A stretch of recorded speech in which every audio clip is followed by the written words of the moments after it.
माय माऊली नमस्कार. विविध ग्रंथातील एक महान ग्रंथ श्री संत एकनाथ महाराज कृत श्री भावार्थ रामायण कथासार अभिवाचन करत आहे. अयोध्याकांड भाग 13. प्रथम श्रीरामाला वंदन करून प्रारंभ करते. रामाने भरताला आलिंगन दिले. त्याने त्याचा शोक संताप पुष्कळच कमी झाला. रामाने भरताला विचारले, भरता, तुला राज्याभिषेक का झाला नाही? काय कारण? आपले पिता दशरथ कसे खुशाल आहेत ना? मी वनवासाला निघालो तेव्हा त्यांनी त्यांची फारच अवस्था वाईट करून घेतली होती. मी निघालो तेव्हा तू तेथे नव्हता. पाण्याच्या बाहेर मासा काढावा तशी तळमळ झाली रे. तुला भेटू शकलो नाही, तुझ्याशी नीट बोलू शकलो नाही. राजांजवळ सुद्धा मला काहीच बोलता आले नाही. त्यांना सोडून तू इकडे कसा काय आलास? ते काही तू योग्य केले नाही. दुःखी राजांना मागे ठेवून तुम्ही दोघे इतक्या दूर का आलात? हे अनुचित केले तसे मला वाटते. तुम्ही दोघांनी अरण्य का जवळ केलेत? माझी तुझी माता सुमित्रा माता ठीक आहे ना? वशिष्ठ ऋषी तिकडेच आहेत ना? रामाने भरत शत्रुघ्न पुढे आले होते. त्यांनाच फक्त पाहिले होते, बाकीच्यांना अजून पाहायचे राहिले होते. हे सारे ऐकता ऐकता भरत भावना वेगाने काहीच बोलू शकेना. तो मूर्छित पडला. शत्रुघ्नानेच अयोध्येत काय घडले हे सांगितले. आम्ही अयोध्येत नव्हतो, तुम्ही वनात आलात. तुम्हाला सोडून सुमंत रिकामा रथ घेऊन परत गेला तेव्हा शोका वेगाने पिताजी मरण पावले. त्यावेळी शेवटपर्यंत रामा रामा रामा रामा असा तुझ्या नामाचा उच्चार ते करीत होते, निश्वास टाकीत होते. हे वृत्त सांगता सांगता शत्रुघ्नाचे भान हरपले. राम शोक करू लागला, लक्ष्मण रडू लागले, सीता रडू लागली, भरतही रडू लागला. श्रीरामाने आपले मन आवरले. भरत रामाला म्हणाला, मी अयोध्येत पित्याचे क्रियाकर्म केले आहे. तू आता असं पिंडी करावी, तिल पिंडदान करावे. तुझ्या हातून पिंडदान झाले की पित्याच्या आत्म्याला शांती लाभेल, कारण तू त्यांचा फार आवडता होता. श्रीराम मंदाकिनी नदीच्या तीरी गेला. त्यांच्याबरोबर सारेच बंधू होते. त्यावेळी वशिष्ठांनी स्वतः उभे राहून पुढे येऊन राम मातांनाही नदी तीरी आणले. शोकाचा वेग पुन्हा वाढला. कौशल्यने रामाला लिंगन दिले, लक्ष्मणाला जवळ घेतले. सारी सुखे मागे सोडून तो रामाच्या सेवेसाठी वनात आला म्हणून त्याला खूप धन्यवाद दिले. पण लक्ष्मण म्हणाला, माते, त्यागाची गोष्ट नाही. मी तर रामाच्या सेवेत सर्व सुख मानतो. माझा उद्धारच झाला. सुमित्रा म्हणाली, लक्ष्मणा बाळ, तू रामाची सेवा करून पित्याचा उद्धार केलास. आम्हा मातांचे जीवनच धन्य केलेस. कौशल्याने सीतेला पण प्रेमाने जवळ घेतले. तू धन्य पतिव्रत आहेस असे म्हणून तिला कुरवाळले. सीतेने सर्व मातांना गुरु वशिष्ठांना वंदन केले. श्रीरामाला भेटून शोक व्यक्त करून सर्वांचे थोडे सांत्वन झाले. श्रीरामाने वन्य फळाचीच पिंडदान केले. नदीच्या जलाने तर्पण केले. लक्ष्मणाने इंगुदी फळे आणली, ती मळून त्याचे पीठ केले. सीतेने पिंड वळून दिले. राम लक्ष्मण धान्य जेवत नव्हते. जो ते अन्न खातो त्याने पितरांना त्याच अन्नाचे पिंडदान करावे, हा नियम. रामाने त्याप्रमाणे आचरण केले. वशिष्ठाने सर्व कार्य त्यांच्याकडून करून घेतले. गया क्षेत्राचा अधिपती गदाधर तेथे प्रगट झाला. त्याने स्वतः हात पुढे करून पिंड ग्रहण केले. हे रामा, तुझ्या हातून पिंडदान झाले, त्याने सर्व जगातील पितरांना समाधान झाले असे सांगून तो अंतर्धान पावला. म्हणूनच आत्तापर्यंत आपण कधीही गया तीर्थक्षेत्री गेलो तर आपण पिंडदान करतो. एकनाथ महाराज म्हणतात, ज्याच्या नुसत्या नामस्मरणाने पातके भस्म होतात, जीवनाचा उद्धार होतो, त्या परमस्वरूप श्रीरामाने पिंडदान केले. त्याचा उत्तम प्रभाव त्रिभुवनातील सर्व जीवांवर पडला. यात काय आश्चर्य. श्रीरामाकडून दशरथाचे श्राद्ध नावाचा हा भाग येथे संपला. पुढचा भाग पिंडदानादी क्रिया झाली. नदीला अश्रूंची नदी मिळाली. पितरांनी अंतरिक्षात रामनामाचा जय जयकार केला. लक्ष्मणासह राम, भरत, शत्रुघ्न, सुमंत, वशिष्ठ, महातात्रय, सर्व सैन्य सगळेजण पुन्हा चित्रकूटावर आले. आश्रमातील साधी पण स्वच्छ रचना, वनस्त्री सपाट केलेल्या जमिनीवर सर्व सुंदरता तेथे अन्य वेश धारण करून आली होती. श्रीरामाने सेनेतील लोकांना, नागरिकांना अत्यंत प्रेमाने भेटून त्यांची विचारपूस केली. आश्रमाच्या परिसरात सर्व जनसमुदाय बसला असला तर भरत विनयाने, आदराने, आर्तकीने रामाच्या जवळ आला. भरताच्या डोळ्यात आशा होती, शोक होता, व्यथा होती, चिंता होती. रामाला तो म्हणाला, हे रघुनाथा, पिताजी गेले, तू आता अयोध्येत परत चल. राज्याचा भार स्वीकार. आमचा प्रतिपाळ कर. मी याचसाठी त्वरेने येथे आलो. मला तर राज्य मुळीच नको. तू खरे काय ते जाणतोस. तुझ्याशिवाय ती अयोध्याच आम्हाला सुनी सुनी वाटत आहे. राम म्हणाला, भरता, आपल्या पित्याची जी इच्छा प्रगट केली तिचे आपण पालन करणे अत्यंत आवश्यक. त्यात आपण पर्याय शोधून कसे चालेल? पितृवाक्यच आपल्याला प्रमाण मानायला पाहिजे. वेद वचन, पितृवचन, गुरुवचन यांचे पालन झाले पाहिजे. मी तुला राज्याभिषेक करतो, त्यानेच योग्य कर्तव्य केले असे होईल. भरत म्हणाला, रामा, माझे प्राणच जाऊ पाहत आहेत. राज्य कसले? माझ्यावर मोठे विघ्नच बुडवले. कैकेयीने मला राज्यरूपी विष देऊ केले. रामा, अरे मी इकडे येण्यास निघालो तेव्हा जो तो म्हणू लागला, हा भरत पहा, रामाला मारण्यासाठीच निघाला. ते दोषारोप दूर करता करता मी थकून गेलो. आणि तू पण तेच म्हणतो. मला राज्य हवे असते, तू कसे म्हणतोस? अरे भरत, मरावा असे वाटत असेल तर आत्ताच अभिषेक करत मला. हत्तीचा जो सहज भार असतो तो बकऱ्याला उचलायला सांगावा, तसे माझे होईल. मी मरण पावलो की परलोकी जाईन. मग दशरथ महाराजांनी तेथे विचारले तर मी सांगेन, अभिषेकाचे जल डोक्यावर पडताच मी मरण पावलो. रामा, ही पित्याची आज्ञा नव्हतीच. माझ्या मातेचेच ते दुष्कर्म. पित्याला तिनेच अडचणीत पकडून हे विचित्र व्रत मागितले. तिने स्वतःच्या हट्टापायी पतीचा प्राणांत केडून आणला. पतीने एकपिंडी बंधूचे ऐक्य बिघडण्याचा प्रयत्न केला, पण तो दुष्ट बेत मी यशस्वी होऊ देणार नाही. रामाला वनात धाडावे, त्यामुळे सीतेने लक्ष्मणाने पण वनवास पत्करला. माझ्या पित्याचे प्राण तर घेतलेच. मातेने एकपिंडी बंधूच्या ऐक्य बिघडण्याचा प्रयत्न केला, पण तो दुष्ट बेत मी यशस्वी होऊ देणार नाही. रामाला वनात धाडले, त्यामुळे सीतेने लक्ष्मणाने पण वनवास पत्करला. भरताला सुद्धा काही सुख लाभू दिले नाही. मी राज्य करणार नाही हे मी तुला निश्चयाने सांगतो. तरी राम म्हणाला, भरता, माझे नाव घेत आपल्या पित्याने प्राण सोडला. त्यांचे वचन पाळणे आपले कर्तव्य. भलता हट्ट करू नको.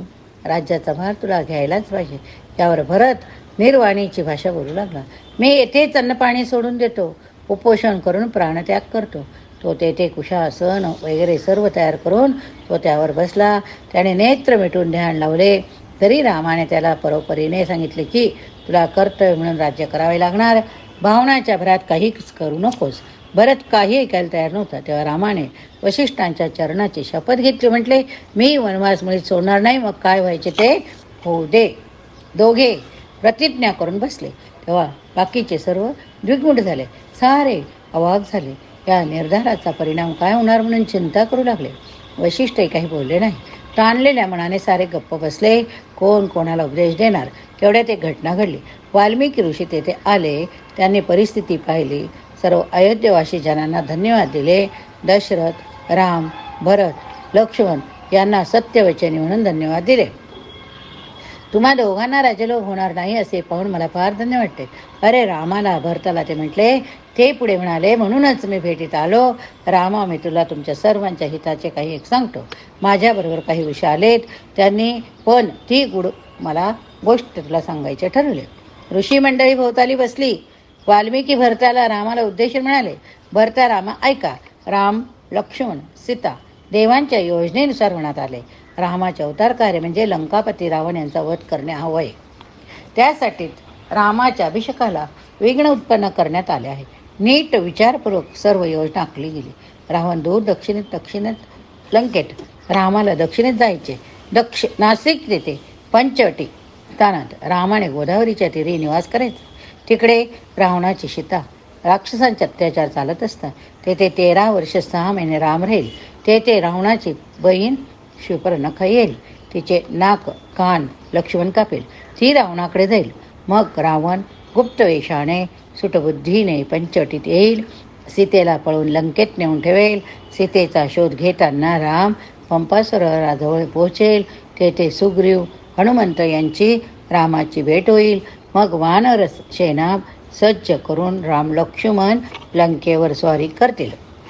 रावणाचा वध करून सीतेला सोडवतील. देवांना रावणाने आपल्या आज्ञेत ठेवले.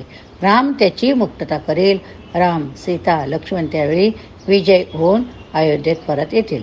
हे भरता, या योजनेप्रमाणे रामाने वनात राहायला हवे आहे. तो अयोध्येचे राज्य सांभाळायला हवे. हे ऐकून भरताचे समाधान झाले. तो उठला. त्याने ऋषींना वंदन केले. मी आपल्या म्हणण्याप्रमाणे अयोध्येस परत जातो असे तो म्हणाला. तेव्हा वाल्मिकीने त्याला प्रेमाने जवळ घेतले. आशीर्वाद दिला. रामालाही वाल्मिकीच्या कथनाने समाधान वाटले. आपल्या कामाची नीट ओळख पटली. तेथे जमलेले सर्वजण समाधानी झाले. वाल्मिकींना सर्वांनी नमस्कार केले. तो प्रसंग आकाशस्थ देव प्रेमाने पाहत होते. एकनाथ महाराज म्हणता, यानंतर भरत अयोध्येत परत जाईल ती कथा आपण आता ऐकतोय. भरताचे मन भरून आले. त्यांचा कंठ सद्गतीत झाला. त्यांच्या नेत्रातून अश्रू वाहू लागले. अत्यंतिक श्रद्धेने त्याने श्रीरामाच्या चरणांना मिठी मारली. हात जोडून तो रामाला म्हणाला, रामा, मी कुशासन घातले, प्राणांतिक उपोषण करण्याची प्रतिज्ञा केली. तुझ्या मनाला किती यातना दिल्या. हा माझा मोठा अपराध झाला. रामा, पृथ्वी जशी सर्वांच्या अपराध पोटात घालते, क्षमा करते, तशी तू माझ्या अपराधांना क्षमा कर. तू आमची आईच. खरे तर आम्ही भावंड तुझी लेकरं आहोत. मला क्षमा कर, मला क्षमा कर. असे म्हणून पुन्हा त्याने रामाच्या पायी स्वतःला लोटून दिले. राम म्हणाला, अरे भरता, एकाच पिंडापासून आपण जन्मलो. कसले अपराध, क्षमा तरी कसली. हाताने टाळी वाजवली तर हातांना बरेच वाटते, दुःख होत नाही. जिवेला दाताने दुःख झाले तर दोन्ही आपलेच. तेथे काय करायचे. भरता, स्वतः रडू नको. मी काही तुझ्यावर रागवलेलं नाही हो. तू अयोध्येस परत जाणार असे ठरवले आहेत ना, ते अगदी योग्य. वाल्मिकींनी सांगितले योजना ऐकून तुला आपले कर्तव्य किती महत्त्वाचे आहे हे कळले ना. तुझ्या मनात माझ्याविषयी प्रेम, त्याच्या मनात कैकेयीबद्दलचा राग राहता कामा नये. मी कैकेयीचा फार मानतो. तूही तिचा पूर्ण आदर कर. तिची सर्व मागणी योजनेनुसार होते. तिने देवाचे कार्य यशस्वी करण्यास मदत केली. आपल्याला लोक फार दोष देतील हे माहीत असूनही तिने एक कठीण काम केले. त्यावेळी भरत राम यांनी एकमेकांना लिंगन दिले. राम भरत भेट म्हणजे राम भरत भेट. त्या भेटीला जगात उपमा नाही. त्या स्थानी वशिष्ठ होते. ते रामाला म्हणाले, रामा, तू भरताला तुझ्या चरण पादुका द्याव्या. तुझ्या विरहामुळे त्याला अयोध्येत मुळीच चैन पडणार नाही. त्याला जर तू तुझी आठवण म्हणून पादुका दिल्या तर त्याला त्यांचा आधार वाटेल. तूच त्यांचा जवळ आहे असे त्यांच्या वाटेल. रामा लक्ष्मणाने तुझ्या पादुका प्रेमाने जवळ बाळगाल्या आणि त्या तर तू भरताला द्याव्या. रामाच्या वशिष्ठांचे मनोगत पटले, आवडले. गुरु आज्ञेच होती ती. रामाने भरताला त्या पादुका दिल्या. भरताने त्या मस्तकी धारण केल्या. त्या क्षणी त्याच्या मनातील सारे वैषम्य दूर झाले. कैकेयीचा राग आला होता, तो नाहीसा झाला. तो म्हणाला, रामा, आता मला कैकेयी मातेची थोरवी कळली. आता मी तिला आदरानेच वागवेन, हे वचन देतो. या पादुका म्हणजेच माझे सर्वस्व. जोपर्यंत तुझी माझी पुन्हा भेट होणार नाही तोपर्यंत या पादुका मी शिरोधार्य मानिन. भरताने नंतर वशिष्ठादी ऋषींना उपस्थित सर्व सेना प्रजांना उद्देशून म्हटले, मी श्रीरामाच्या आज्ञेने अयोध्येत परत जातो. पण राम तेथे नसताना मला अयोध्येत राहणार नाही. रामाशिवाय मी राजभवनातही राहणार नाही. मी नंदीग्रामी राहीन. शत्रुघ्नाच्या हाती राज्याचा सर्व कारभार सोपवीन. आम्ही दोघे अशा प्रकारे रामाचे राज्य सांभाळू.